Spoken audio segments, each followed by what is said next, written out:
What's going on, Dolphins? It is your boy Dillon once again back with you for another episode of Dolphins with Dillon. Woo! Yeah, okay, so now that we've gotten that through, I got some good stuff for you guys.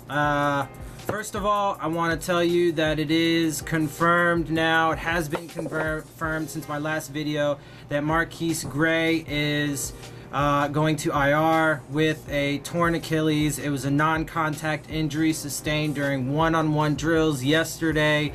That is super unfortunate, but as I mentioned, we have re-signed Gavin Escobar for more depth, and we definitely expect to see all of our tight ends, at least Derby, Smythe, and Gesicki playing significantly.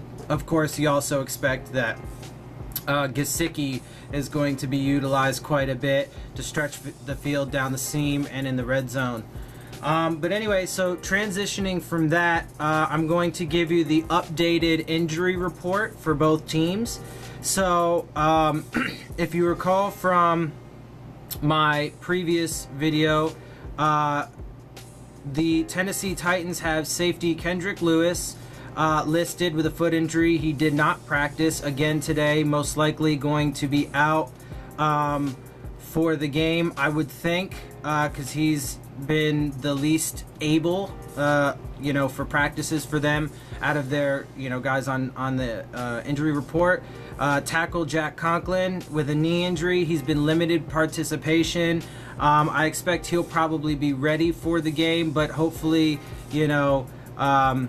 hopefully, I want all players to be healthy, but if he's not 100%, then possibly like Robert Quinn or Wake or whoever's going up against him will be able to possibly use that, maybe just have a little extra step to get around him. Rashon Evans, linebacker with a hamstring, was limited again. Outside linebacker Harold Landry with an ankle was limited. His designation today, though, was did not practice. Maybe they're just being careful. Maybe that's going to be a telltale sign on whether or not he'll play. Tomorrow's injury report should be a lot more of a clear indication, but if Harold Landry can't play, that's pretty huge too, and then in that case they could be down safety Kendrick Lewis and outside linebacker Harold Landry, which would be pretty significant. Now, outside linebacker Derrick Morgan had a knee injury. He was limited on Wednesday, but he was a full participant today, so that's good news for his health. But obviously that means he's more likely to play than less likely. So for us, obviously Devontae Parker with a finger, he did not practice. He's very unlikely to play this week. Marquise Gray was on there with a foot injury. He was limited. Obviously now we know he's been put onto IR. Ted Larson with a knee, he's been limited this whole time, but he is should be fine. There's no real expectations that he won't be ready. And then Frank Gore comes up.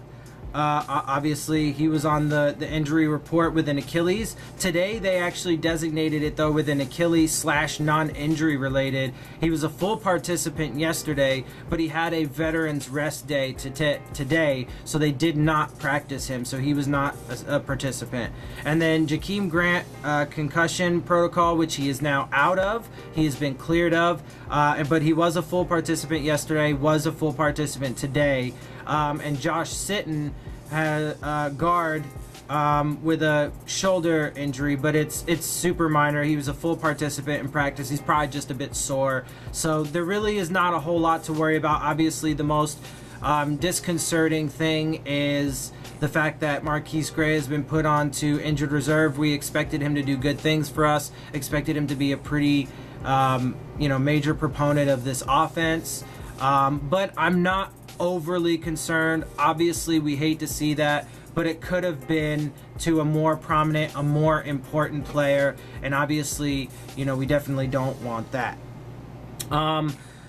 So, having said that, that basically covers all of the news that I have for you. This video is going to be a little bit longer than just my little spiel because exciting stuff.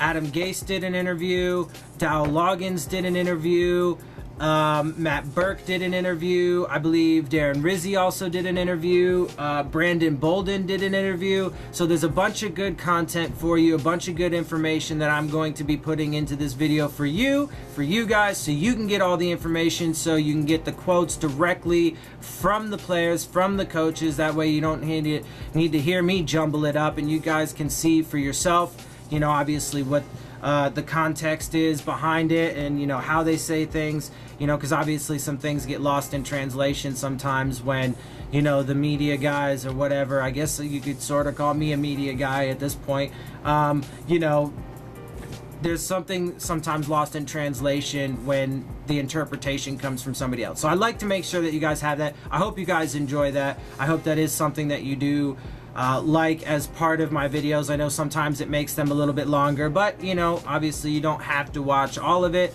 I put them in there for you guys to watch at your leisure as you like, if there's anything specific you want to hear from certain people. So anyway, with that said, make sure you subscribe.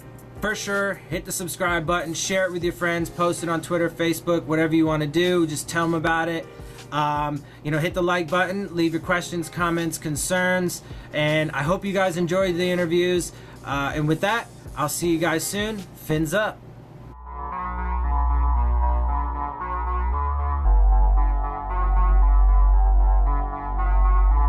How big of a challenge is it to try to learn everything when you came in to try to get ready to play on Sunday? I'm at a bit of a disadvantage kind of working uphill. We didn't get to spend any time during camp, and it's a game coming up in a couple of days, so it's like kind of just got to jump off in that fire head first, and it's kind of what I've been doing. And the coaches and the rest of the players, they kind of understand my situation, and they have been tremendous in trying to, you know, help and make sure I get everything down so I could get out there and help them this Sunday. So there's no doubt in your mind that you will be ready for Sunday, right? No, with these guys, yeah, I'm gonna be fine. It's a little bit easier that you're just special teams is kind of a little bit more narrowed in what you're kind of focusing on? To be honest, until somebody just came over here and said I'm playing Sunday, so I had no idea, so that means I'm just going to study that much harder tonight to make sure everything is completely in, yeah. Who called you from the Dolphins? Beyond them calling your agent, who made a personal pitch to you? Was it Adam Gase, Darren Rizzi, Chris Greer? I didn't talk to any of them until it was until it was definite, like this is a strong possibility. Yeah. So I really didn't talk to anybody, but when I did, I talked to everybody. You did? Yeah. Gase, Rizzi. Yeah. Tannenbaum, Tyler. Excellent. And they all made clear they wanted you here, I assume? They made it clear. They made it clear of what they expected of me, and they wanted to know what I expected from them, and it was a mutual understanding on the entire move. No, your times didn't overlap over there, but do you have any kind of relationship with Laramie Tunsil, a fellow Ole Miss guy? We actually just met when I got here. Oh, okay. Yeah, I never didn't get a chance to meet him, didn't get a chance to run behind him at Ole Miss. Heard plenty of stories about him. My running back coach is still there, and so he told me about him. He was like, great kid and everything. But man, I've been trying to catch up with him the past couple of days. Also still trying to learn the playbook and learn everybody else's face. So, but seeing some familiar faces and knowing some real familiar names, that's been a big help too.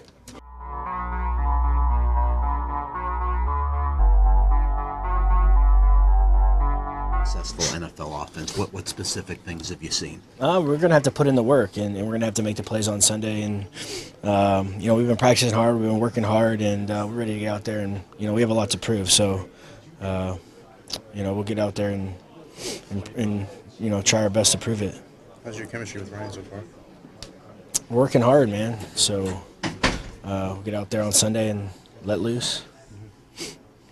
Mm-hmm. Hey, what's the when you're on a new team, you're starting a new season, what's the anticipation like? How do you keep it like just like a regular game? You know? Well, I mean, it all comes down to just busting your tail out there on the practice, you know, mentally preparing in walkthroughs and throughout the week, and then getting out there on Sunday and letting it go and seeing what happens, you know. And you know, it's a big game, so we're excited to get out there. You've lined up with a big tight end that can be sent outside. what kind of problems does a guy like Gesicki provide when you see you smiling when you line up next to a guy like that, and you know there's a 6'8" guy next to you? I mean, certainly he can run, he can jump, he can catch. He's a good football player, and he has a lot to prove too. He's a rookie. He's never played in the league yet, so he's going to get out there and give it his best shot, and go from there. Do you feel you've added an intensity to the team, just the way you are, their personality? I don't know. You have to ask somebody else that, I guess. But I'm just me, so whatever I can do to help this team win games is why I'm here. You obviously watch Ryan some, from a distance. Anything you've learned about him, about his skill set that's been, I don't want to say pleasant surprise, but something good that you've learned working with him the last 5 months? His communication skills are, that's one thing that, he's really good at, is communicating, getting guys lined up in the right spots, especially some new guys that have been here this first year trying to learn the offense. He's got us right. So his ability to communicate is huge. And when did you feel that, like, whether it was in the off season or in this camp or in preseason, that this offense could be pretty damn dynamic? When did you feel that? We have a lot to prove, man. We don't ever think that we've arrived or that this is easy, because it's never easy. Every game that we're gonna play is gonna be a hard fought, tough game, and it's gonna come. We gotta play well every game, every series, every snap. So that's our mentality. First time in a while you're entering a season as not the AFC frontrunner on a team that's considered that, or certainly one of the top two. Is that a different feeling? Good. We're gonna come out fighting.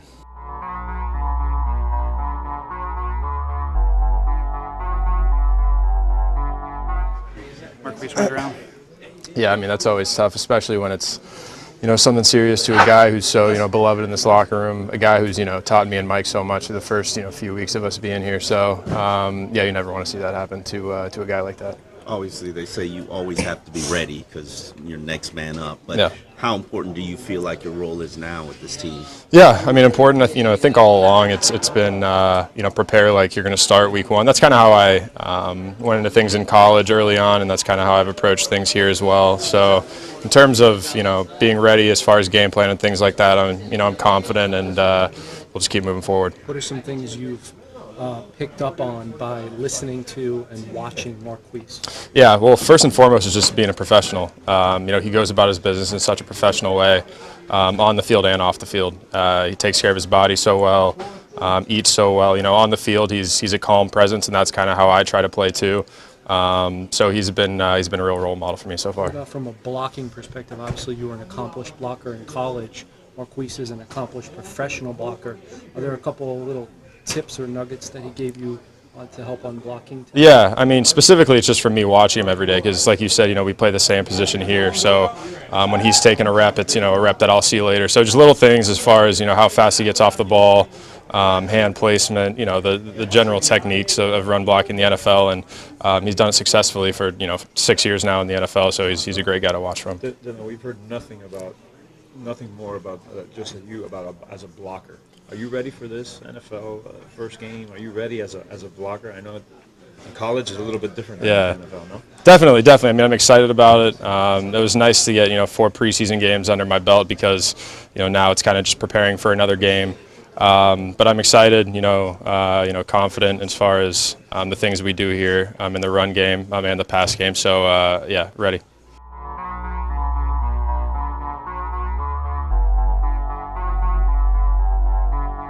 Anticipate, I guess, your role in this team being? I'm just here to help the team. Yeah. I haven't been told anything specifically, so I'm just out here working like everyone else. For you personally, do you think this is this great opportunity? Any opportunity in the NFL is a great opportunity. Oh yeah, for sure, definitely. It's great to go to a team that you spent the off season with too. Mm-hmm. I've been in situations where you're going to a brand new team, you have to learn the offense in a week, so it's nice to familiar faces, familiar offense. So it's good to be back. Were you told before you left, kind of like, if something happens, be on the lookout? The coaches told me, if something ever happens throughout the season, you're one of the guys we're going to call. And I was definitely not expecting it so early. But, football is a rough sport, so got the call, and here I am. In what way do you feel like you can help this team? However they need me, I feel like I can catch the ball and I can block, so I'll just get the job done. 2 jobs for the tight end, yeah. Did you have a hard time waking up this morning after going so late? I got about 2 hours of sleep. I'm running on fumes, but, we'll get some rest tonight. Do you have an apartment or no? At the hotel, yeah. Coach, it seems like he wanted to get tight ends really involved in his game plan for the first week, I guess. You got a lot of catching up to do? Yeah, the good thing is, like I was saying earlier, is that, I've been part of the whole offseason program, so, the plays aren't necessarily new. There might be a couple new plays, but overall, it's not like I have to learn a whole new offense in a couple days. Would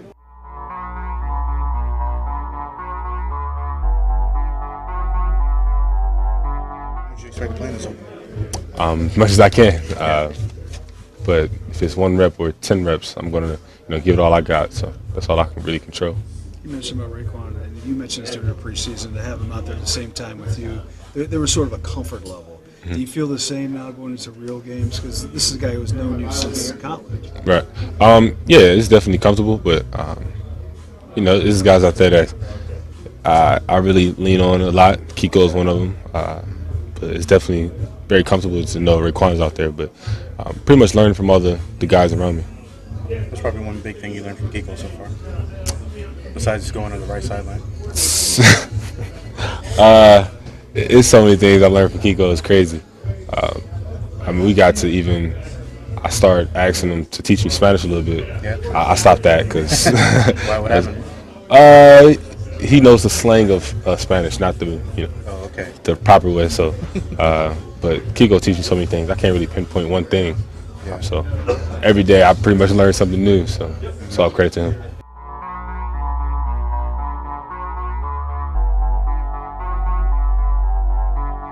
Is it going in now? I mean, I know we've talked about it, we've asked you about it, but here it is. It's the week of the game. How different does it feel for you going into this season? Doesn't really feel different at all. I'm ready to just go out there and just play football. Not putting any added expectations on my shoulder. I'm just going out there trying to help this team win games by running the ball, being efficient in the pass game, just being a playmaker. How much momentum can you take from the way you finished personally last season going into this? I'm just using it as a stepping stone. I don't try to look back at it too much because it's a what have you done for me lately type of league. So when I go out there, I just want to make sure I improve upon things that I do well, learn from the lessons and the mistakes that I make, and just try to be a good player. In this off season, in this training camp, in this preseason, what kind of questions do you think you answered about this offense going in? I don't feel like we've answered really anything yet because at the end of the day, the season hasn't started yet. I feel like we have a big task ahead of us with a good Tennessee team coming down here, but we're just ready to go out there and just play ball. When was the last time you started out a year just being the guy at running back? Probably as my senior year in high school. How good does that feel, just knowing that you're number one there on the depth chart? I'd say at the end of the year when we have a lot more wins, because last year, I finished the season as a guy, but we finished 6-10, and I wasn't happy. So this year I look forward to having a lot more wins and being in the same position. So I'll let you know then. Ken, how curious are you to see what this offense can do with the new players and everything now that the regular season is here and you're not holding anything back anymore? I feel like this team has a lot of potential. I feel like that's every team when you step onto the field for the first game of the season, all 32 teams have aspirations of making a Super Bowl. So that would be an understatement to say that, we don't have those aspirations, obviously, but we're taking it one game at a time. We know we have a lot of weapons. Having 17 back is definitely a pivotal thing for this team. We're just ready to go out there and just make plays.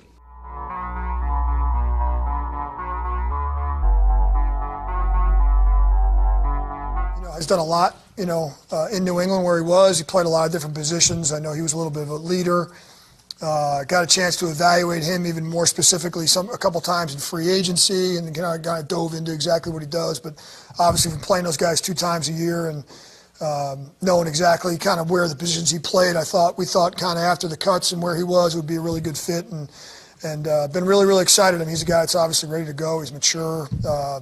Obviously, very well coached up there, and I got a lot of respect for him so far. So, I mean, he's a guy that's, again, can do a lot for us. He should be a four-core player, and excited to have him here. Tanner, on the other hand, kind of a unique story. I met Tanner Mcevoy when he was in grade school. I recruited his brother to walk on at Rutgers University. His brother's Colin Mcevoy played at Pascack Valley High School in New Jersey, and grew up in the area that I grew up in. And I recruited his brother and know his family. So I think the first time I met Tanner, he was in grade school. So when his brother was coming into Rutgers and ended up walking on and being a player there. So I followed his career a little bit and kind of he's a guy that obviously made the Seahawks as an undrafted free agent a couple of years ago. Guy has played multiple positions. Was drafted out of high school as a quarterback, played safety, played receiver. Could kind of wear a lot of hats. Very, very bright player, good football IQ, played PP for them. Has blocked punts, has caught passes, has done a little bit of everything. So, again, a little bit of a jack of all trades. And again, the fact that I had a little bit of familiarity with both guys, playing against them and knowing who they were, that certainly helped. And, as you know, I kind of followed the special teams core players around the league, and we had an opportunity to get both of those guys and really thought that they could come in and fit and help us out. How's the roster cut down day for you? Obviously, your guys play such a big role on who is the last few guys on the team. It's bittersweet. It's a situation where we work as special teams coaches. We work with everybody on the team, and so right when we start off in OTAs and back in the spring, we're getting everybody ready to play, and so we spend a lot of time with these guys, and there's some really, really tough decisions, and. It's never easy. You come down to, and there's always going to be those really, really tough decisions on those, player, I don't know, I want to call it 48 through 53, maybe the last 5 or 6 guys where you're trying to fit the pieces into the puzzle and see what's best for the team. And, sometimes you got to put personalities aside and relationships aside and do what's best for the group. And so it's hard because there's a lot of good players, I think, that we let go, right from every single position. There's some good guys that, are going to continue to play. And so it's difficult for me, and then once we get down to this 53, I can promise you this much. One of the nice things, the bittersweet part is my depth chart goes from 90 players down to 53, and so all of a sudden you're shrinking down, and there's the sideline starts to look like a ghost town a little bit. It's not as many people you're dealing with, and so one of the challenges for special teams coaches in the preseason is the substitutions. How many times you watch a preseason game, there's a guy running out there late, not just in our game, in any game, there's a guy running, you got 10, you got 12. You see it all the time because the depth chart's a little bit of a nightmare for a special teams coach in the preseason. It's a huge challenge. And so that part of it is the good part. We've narrowed it down to 53 of the guys we feel like are the right 53, and obviously a couple guys weren't here. So, it's a little bit hectic for me. I tell you, like a lot of work on the Excel spreadsheet, on the old depth charts. But it was sad to see some of those guys go because a lot of guys put a lot of hard work in, and so that part's the tough part. With Cole down, Marquise great down, do you feel like you have enough bodies for that core unit on special teams? Yeah, I think that's a good question. I mean, I think the additions of Bolden and Mcevoy certainly help. Listen, Mike Hull and Marquise Gray played a lot of quality snaps here. Not only a lot of snaps, but a lot of quality snaps here the last couple of years. So is it a challenge? No doubt. The guys have to step up? No doubt. There's no question that I feel confident the guys we're going out there with. And, we've lost some players in free agency. We lost some players to injury. That's just the way it goes. And as a special teams coach every year, that's something you're dealing with. You're dealing with getting young players ready. You're dealing with players that you no longer have, and you're kind of managing the roster the best you can. And so, hey, listen, I feel like right now we got guys, we still have some good returning players. Walt Aikens, Sonoris Perry, name a couple of guys that have really played well for us in the past. Chase Allen really played well last year, and his arrow was like this the entire year, arrow up. And now with the addition of Bolden and Mcevoy, heck, I think we got a pretty good group. Yep. Were you guys at all tempted by Dan Bailey or any veteran kicker that became available Saturday, or did you all go into Saturday night thinking Jason Sanders is our kicker regardless of any name that becomes available on Saturday?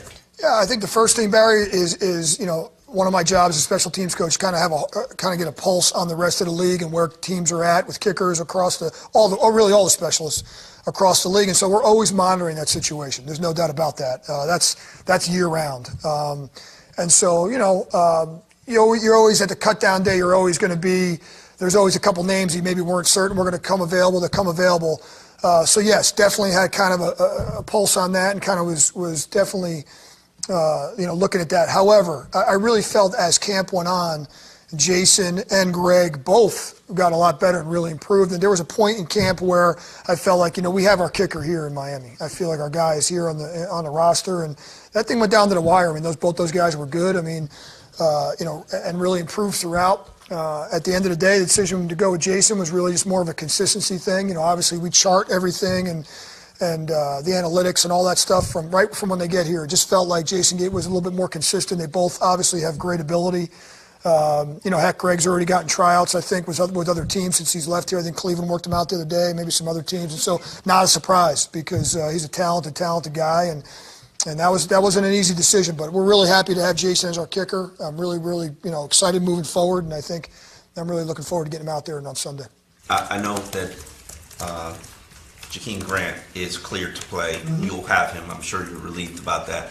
But what was the what-if strategy if he wasn't cleared to play? I mean, who would be your kickoff returner? And I'm assuming Amendola would be your punt returner. Yeah, I mean, that's something we've talked about throughout camp. We always try to, I talk about that stable. I always like to have that stable of guys, and you, in my opinion, you can never have enough returners. And I think we talked about this earlier in the preseason about getting as many guys ready to play as possible. And so, the punt returner group right now is Jakeem, it's Danny Amendola, it's Wilson, Albert Wilson, it's Drake. Got a couple of younger guys ready. Our kick return pool, Drake. I mean, obviously Grant. Balaj is a guy that can do it. You got Torrey McTire is a guy that's done it. Albert Wilson, again, Drake if needed. And so, we have more options than we've had in the past. And you guys have covered this team for a long time, know that we haven't had as many options in the past. Maybe if a guy went down, we got to get somebody that's not here. I don't feel like that's the case anymore. I feel like we have a more of a group of guys that are able to go out and do it. And so I feel a lot better about that. Sonoris Perry is a guy that returned kicks last year for us at times as well when there was some injury stuff with Jakeem and things like that. So, there are guys on our roster that can do it. So I feel a lot better about that. So we're practicing in that way, and we're going in with maybe 2 or 3 deep, where in the past it wasn't like that. Obviously, you might not know until it actually happens, Mm-hmm. but with Jason being a rookie, Yeah. how comfortable do you feel in a pressure situation, 48-yard field goal to win a game, that he's ready for that moment? Yeah, I mean, at the bottom line is until that situation happens, we'll see what the result is. But the bottom line is 2 things. One, I'm very confident in him. I'm very confident with the way he went through training camp, the way he's, you saw what he did at the end of the Falcons game the other day. Kicked a long field goal with a lot of leg left on it. I'm very confident in his consistency and all that. And so my confidence level in him, he wouldn't be here if we weren't confident in him. I can tell you, that's not really talking out of school. I mean, everybody knows that if we didn't feel like he was the guy, we probably would have went with somebody else, a veteran or somebody else that we felt more comfortable with. Second thing is there's going to be bumps in a row with rookie kickers, rookie specialists, snapper, punter, kicker, returner. We went through it with Jakeem when he was a returner, and really you can group those guys in the same pile. Are there going to be peaks and valleys with a rookie? Am I going to stand up here and say everything's going to go perfect for the season? That would be a little bit unrealistic based on history. Do I think he's going to be consistent enough for us to win on a consistent basis? I do, and so I am confident in him, and I'm really looking forward to. I really like where he's at from a mentality standpoint too. This is something I've talked about with him before. He's never too high, never too low. He's got a great temperament for a kicker, and there's a lot to be said for that. That's not a small thing. That's just to be glanced by and overlooked. He has got a really good mentality. If he misses one, or makes one, he's kind of had the same mentality, and so he's kind of mature beyond his years, and so that part I think is going to help him here moving forward. Any of the rookies? So you're thinking Fitzpatrick, Baker, Smythe, and Armstrong. Yeah.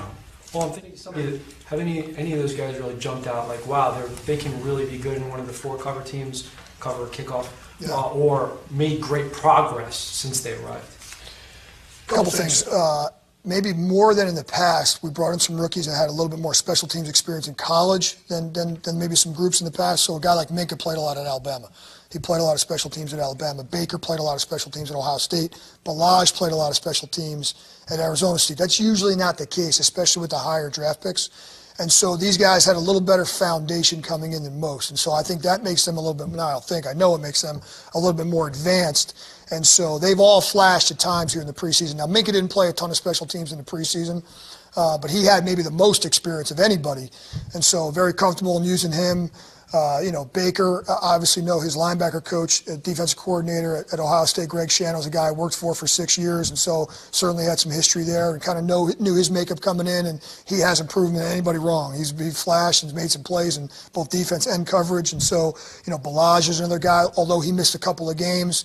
So they've all flashed at times, and Balaj played some in this last preseason game, played a little bit of everything. We had him holding up punts, we had him playing gunner, we had him kind of guy jack of all trades again, kind of moving around. So got him a lot of work, and so all those guys. Cornell Armstrong probably made the biggest improvement of any player on the team in special teams area from when day one till now. Has made a really big jump, and so I'm really happy with him with his progress.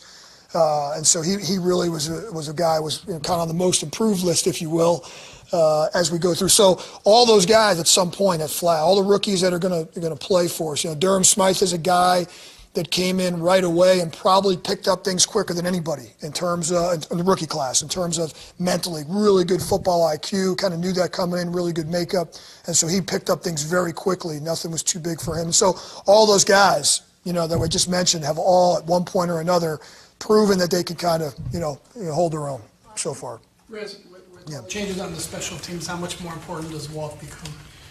Well, Waltz, I don't know if he becomes any more important. He's always important to me. You know how I feel. I think you guys know how I feel about Walt. He's been a kind of a foundation guy for us, if you will. A guy that's, we're kind of building around here in the off season. Obviously, he was a free agent, and we decided to sign him back. And you're kind of building your core group around a guy like that. And Walt's made a lot of plays for us. I think Walt has come a long way in terms of leadership and leader by example and things like that. He's really grown in that way. And so we're looking for a lot more leadership out of him. When you start to lose guys, you can start naming the guys we've lost in free agency or injury or whatever. You lose some leadership there, and you're looking for a guy. You're looking for some cohesiveness at least. And a guy like Walt brings that. He brings some energy. He brings leadership. He brings experience. And so you're looking for guys to be looking to a guy.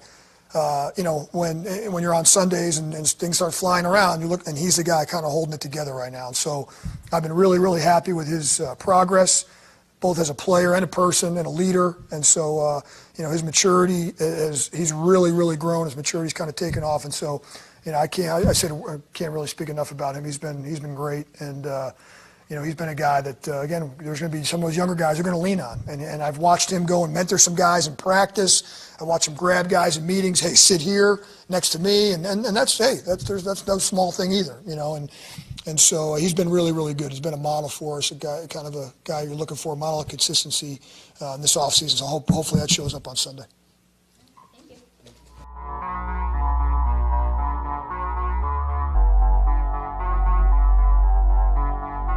No, it really is that simple. It's a long season.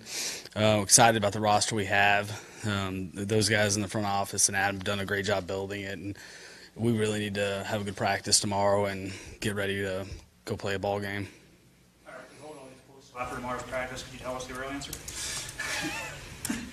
How does losing Gray, affect your tight end rotation? What you want to do there?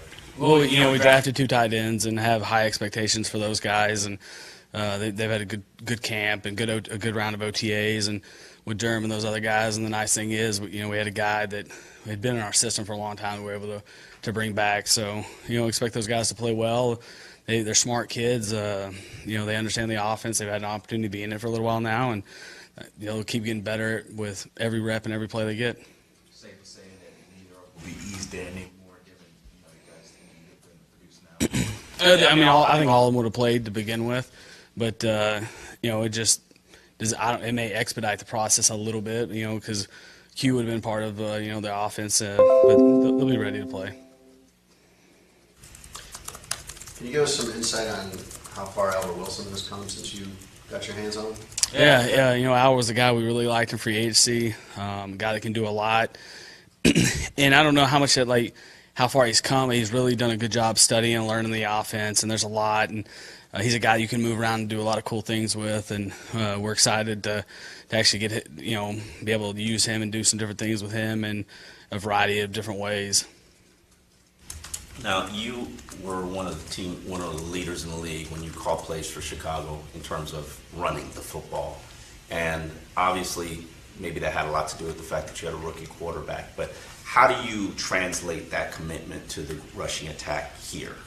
To me, it really depends on what you have.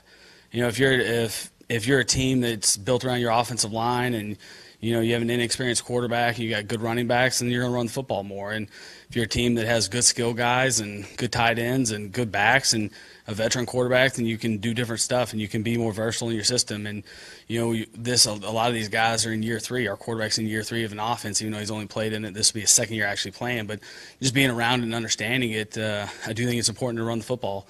I think you need to be able to run the football when you want to and when you need to. And sometimes that means you run the ball more late than early because you're trying to close out a lead, or sometimes you get it going early in a game and then you stay with it. But it really depends on how the game unfolds. What sign more? Go ahead. What sign more than any other gives you confidence that Ryan's going to have a productive season at quarterback? Just preparation. He does. He's been an impressive guy that way. He works at it. It's very important to him. He's a good practice player. He studies a lot. I'm really excited to see, how it is his first Sunday that I get to be part of it. Go ahead. I'm sorry. No, it's okay. Darren told us that from his unit, the most improved player from end of April to now was Cornell Armstrong on special teams. Most improved player offensively in your mind from the point of the draft to now would be who, or what couple of guys? Oh, that's hard. The most improved from when? From the draft process, yeah, from drafting guys. Could be veteran players as well. That's a hard one. That's all right. Any couple come to mind? You didn't prep me on this one. No, just the Ryan number 1, just to see how he's gotten to how he's developed over the last couple of weeks, really training camp, and the more we've been able to give him. Kinyon Drakes been a guy that's been impressive, just his versatility, the things he can do as a runner, in pass pro. That way, the 2 young tight ends have done a good job really getting up to speed quickly, and so I don't know if I can say one guy. I mean, obviously, Josh Sitton has been impressive. Laramie Tunsil, I think, has done a really good job, and the more I think about it, Laramie may be that guy as far as just a guy that we have high expectations for because of the talent he is and where he was drafted, and he's met that to this point and needs to go out and play well for us. I'm going to probably mangle the last name, but Kevin Byard, what makes him so dangerous? 8 interceptions last year. He's a guy that's got good range in the middle of the field. He's smart. You can tell he understands their system. They'll be in a new system, but I think he's a smart football player that gets around the ball. So some offensive lines are great at pass pro, some are great run blocking. This offensive line is great at what? Let's find out. I think it's a group that right now their strength is in pass pro, and it helps going against our defense because they play the wide 9 and they're going to rush the pass and they run all the stunts in games, and Kaserik's got them going crazy and playing hard. I think that's right now the strength of it. We need to become balanced and be able to be a good run football team as well and be able to run and rely on those guys because that should be a strength for us. Is there anything Kinyon can do to prove to you and Adam that he should be the focal point of this offense? Perform, consistently show up and do his job. He's got a unique skill set that a lot of backs don't have, the ability to catch the football and run the football. And, so when you have those traits, he proves the more he can do and the more he can handle, we'll continue to give him more that way. Well, preparing for a game and obviously having 3 veteran quarterbacks, what possible opportunity does Luke Falk even have to show you all what he can do? Are there throws after practice, just learning what exactly? Yeah, that's a great question. Luke was a guy that we brought in here in the draft visits, and as a guy that we were all intrigued with and had a unique personality. He's got a swagger to him and a confidence that you feel right away, and he's a smart kid. And natural thrower, but just the opportunity. What's great is we have young guys like that. We're able to work with him after practice, and there's been some times when the coaches have gone up and I've stayed on the field and they went up and watched the tape, and I've had an opportunity to get on the field and work with him, and the extra meeting time that Bo's had with him, and it's a guy that loves football. It's important to him, and anytime you get young, hungry players in the building, that's, as coaches, that's what we like to do. Like, I'd rather go on the field and coach quarterbacks for an hour on fundamentals and technique than stay till 2 a.m. drawing up ball plays, That's it.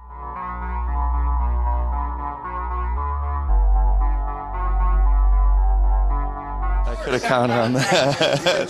That was all right. Next week. Go ahead. Encouraging things to you preseason, where you emerge from preseason feeling better about your ability to do this, whether it's Minka, whether it's defensive tackles, whether it's Robert Quinn. What to you was a couple of most encouraging signs? I was encouraged by honestly by the way we progressed through preseason.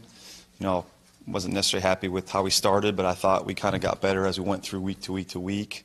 Really at all levels, So, I thought every week sort of something that we were either emphasizing or looking to work on kind of showed up, or a player that we needed to sort of start making some plays or sort of showing that progress on an individual level.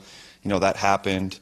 Obviously some of the younger players that were playing a little bit more, started getting some action between, Minka and even Raekwon and Bake and those guys. And, obviously from a new addition standpoint, Robert and obviously some of the production he had. So I was pleased with, again, sort of the progression, that I felt we got better every week throughout the preseason. And that's kind of a goal, obviously, and hope we keep on that trend.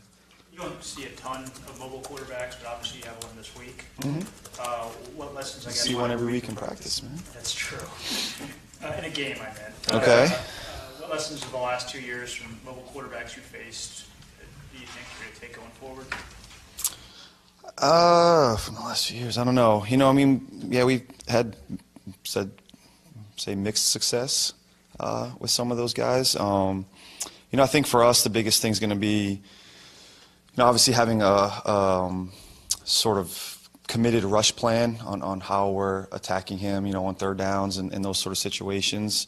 A little bit about getting the right athletes on the field and the type of players that we're using to sort of work him in. At the end of the day, if you only have 4 people rushing the quarterback and they have 5 offensive linemen, there's some space in there, and there's ways. So we have to try to utilize ways of dictating how we're leaving some lanes open or how we're closing some windows and those sort of things. And I think one thing that sometimes you get.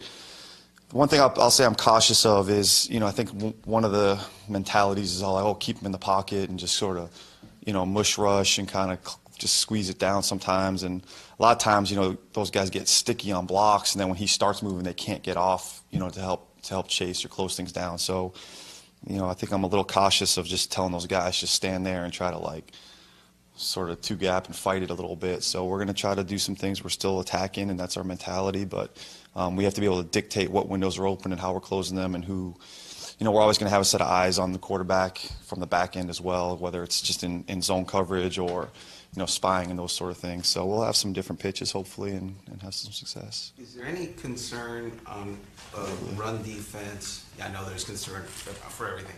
On run defense, that your defensive line is fast, quick, but smaller.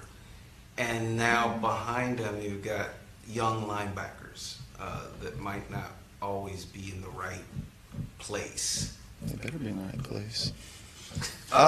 No, I don't think so. Our scheme is designed on attacking and with those guys up front. In terms of size-wise, we like to build our power with speed and knock guys back with explosion as opposed to just raw size. Obviously, the bigger you can get and the more explosive you are, that's even better for us. So, we're trying to set edges in the run game and knock things back. And the complement of the front line and the linebackers is that, if those guys are climbing on our linebackers to the second level, then our front line, if they're getting off the way they're supposed to, should be able to make plays. And now if they're concerned about, stopping our D-line the way we're getting off the ball, then our linebackers better trigger and make plays. So, obviously, that's something we've been working on in terms of just those guys working together and having younger linebackers that just, haven't played in that system before. But, I feel pretty confident in our ability to play the run this week. How do you think the relationship between Jerome and Rashon in college maybe helps them? Us very much so. You know, you can tell there's a relationship there, and you know, they're different personalities for sure. I'm sure you guys have spent some time with both of them. Raekwon's a little more serious than Bake is, and so, you know, Raekwon's kind of like his big brother. But I think it helps Raekwon having someone to, you know, talk to and that he's comfortable with out there and those sort of things. They have a good kind of back and forth, and you know, Bake's always trying to sort of loosen Raekwon up, and Raekwon's always trying to yank him back down into reality and focus and stuff. So I think it's a good relationship. Those guys work well together, and they've been fun additions to the room. And their personalities obviously being yin and yang. Have you seen that, whether examples in the locker room, on the field? Oh yeah, all the time. Oh yeah. I mean, I can't talk about Bake too much. I'm gonna lose it here. But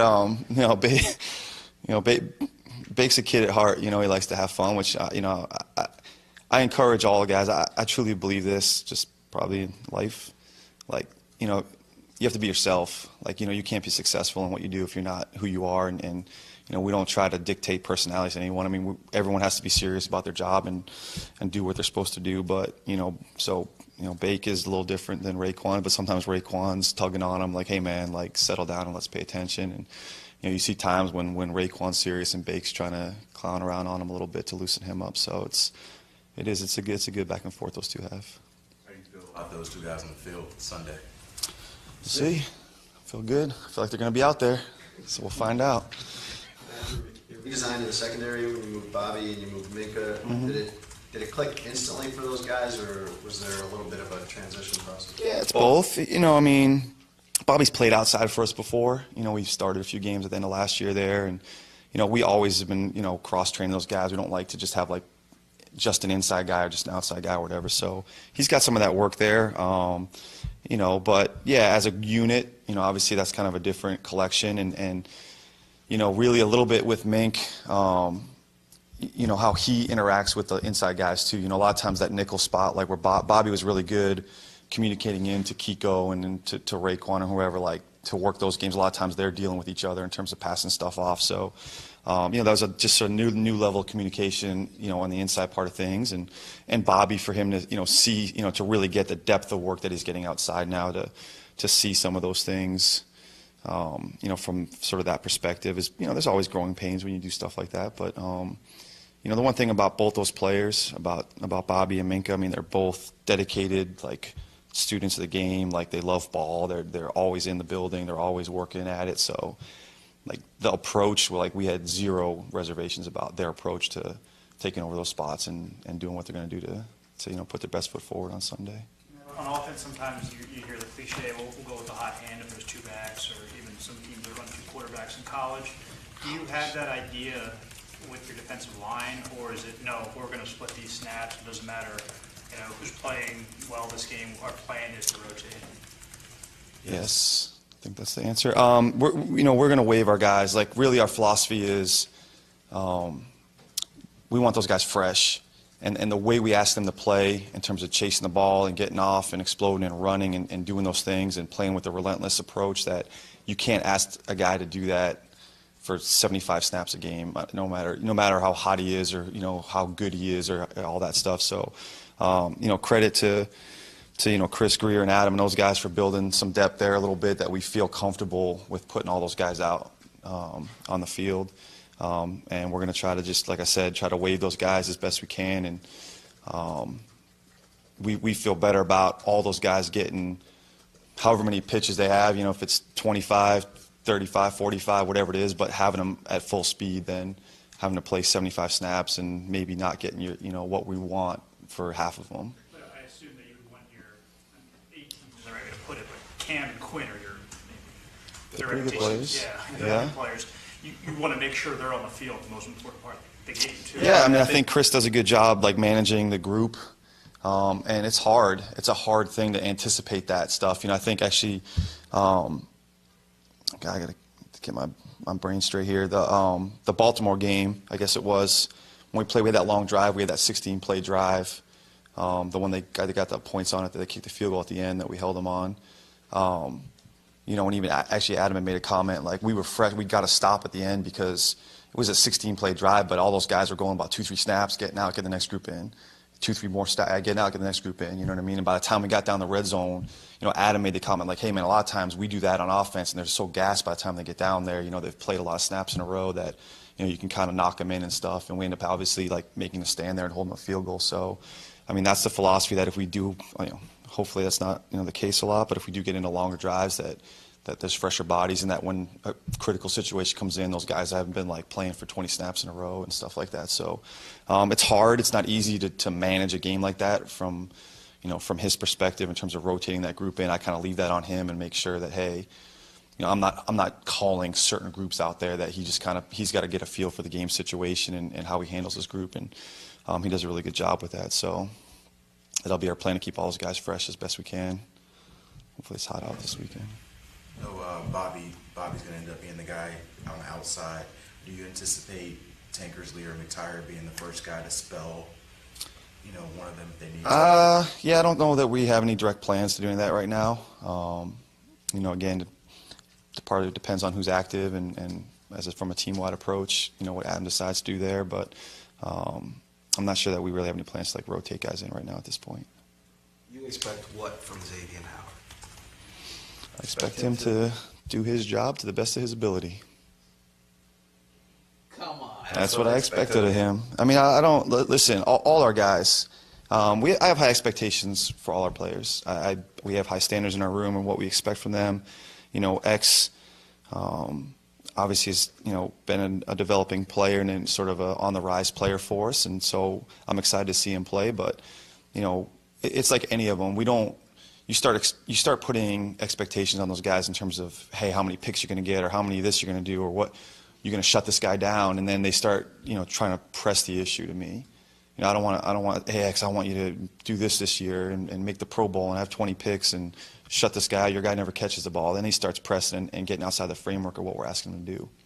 So I know it sounds sarcastic, but like I want X to take every call that we send out there and execute that, and I think the best of his ability will be a pretty good result. So I don't want him to think, I have to get a pick this play, or I have to knock a ball down this play, or I have to shut this guy down this play. I want him to play the defense, and if he's as good as we think he is, those plays will come to him. In the past, like after that New England game, did he feel like last year with the Yes. 15 interceptions? Did he feel I wish. like he had to replicate that week after week after week? Is that why I don't think so. You know, I mean, again, interceptions, I mean, they could not throw at him for a whole game. I mean, some of that's out of his world, out of his realm, out of his control. So, again, I don't think so.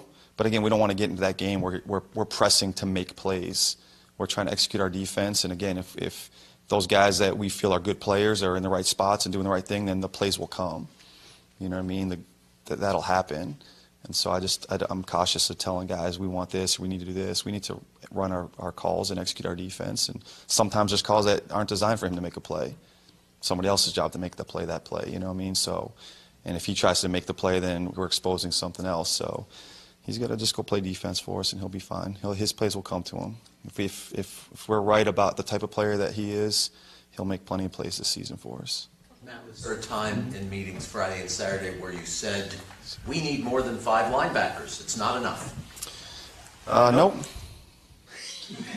So 5 would seem like a low number, obviously. Yeah, I mean, again, listen, the roster construction is, you know, we have meetings on that, and the way I look at it is this. Look, I'll voice my opinion to Adam and to Chris and to Mike and all those guys, and I let them know what I feel like, you know, who's earned a spot on this defense and who's going to help us as we move forward, and where we need depth and where we need whatever else. And again, those are team-wide decisions. And I tell our coaches that. I tell everybody that. Like, look, when those decisions are made, that's our team. I always like that, you know, that Hoosiers quote when he's got 4 guys and he says, my team's on the floor. You know, I mean, that's our team. And if it's 5 linebackers that we're going to play with, we're going to play with 5 linebackers, and we're going to try to go win some ball games with those 5 linebackers.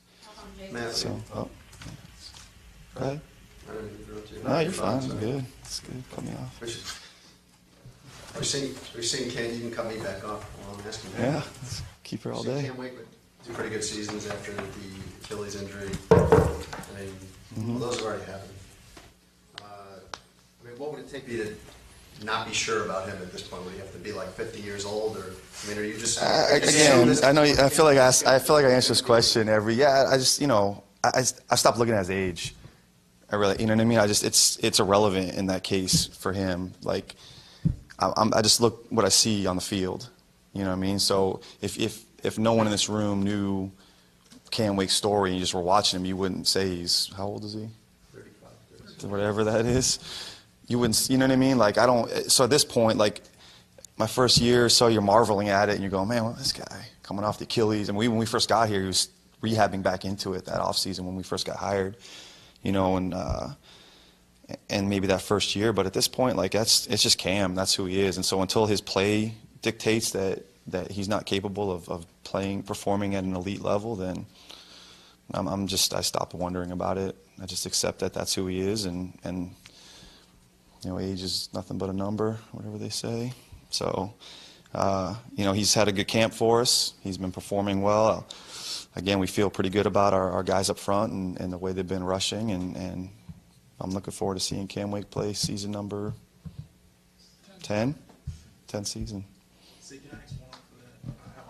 Last one. Final. With Cam, how much has Robert helped him? Well, yeah, all that. I mean, again, it's not just those two guys. We feel we got a lot of depth at the end position. And you know, obviously, if you don't, and you say you only have a Cam Wake as a threat, like, you see a lot of different protections over there. There are people chipping them. They're putting tight ends over there. They're doing a lot of things to try to slow him down. So obviously, the more threats you have to rush the passer, the less you can isolate one player.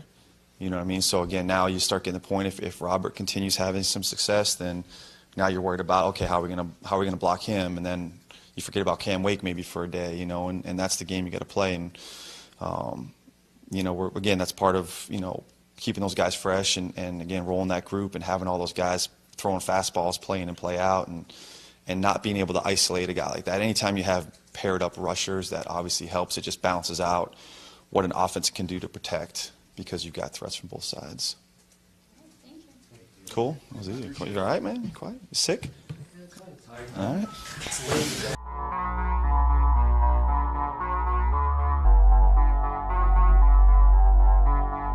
And then he was 5, and you know, there was probably argument that it was more like 4A, 4B. Was it yesterday? Did Gore feel it?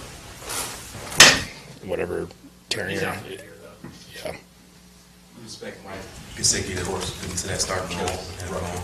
I will see what personnel group we're in. It could be really any of those guys, whoever we have up. What does this mean for A.J. Derby now that he's kind of in the mix for that inline job? I mean, we kind of had we're gonna play all those guys. So, I mean, we really weren't going into the season thinking we're gonna have one guy playing 70 plays. So, every guy's involved in special teams in some capacity. So we know, like, we knew Q was gonna play a lot of plays on special teams, and we were really trying to figure out how we're going to balance this out, and really could change from game to game because it depends how many special teams reps those guys are getting. So we're kind of going to play off each other between Rizzy and myself as far as who's in the game, how many plays, and things like that. How might this impact Durham Smythe's role? I mean, he's obviously just got to be ready to go. How comfortable are you with his blocking in particular? I'm good with that. I mean, that's one of the reasons why we drafted him. Thought he was really good blocker, and you know, we felt like he brought a little more to the pass game than what people realized. So we were excited that we got him, and thought he got better as camp went on. And you know, he's just got to be ready to go. Marquise is a guy who is, it seems to be very beloved in your locker room. Seems to be one of your key people. How did that go over with your team when you?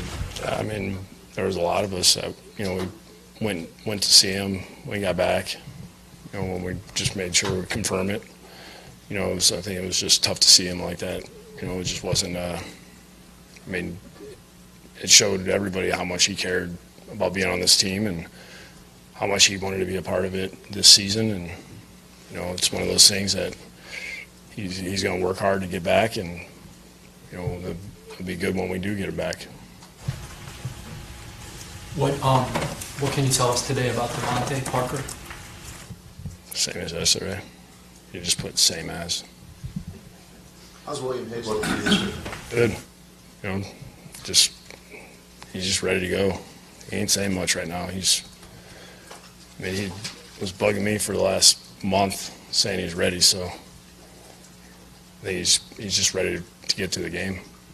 How much? Brandon Bolden sign whenever he signed and compete on the very following Sunday. Mm-hmm.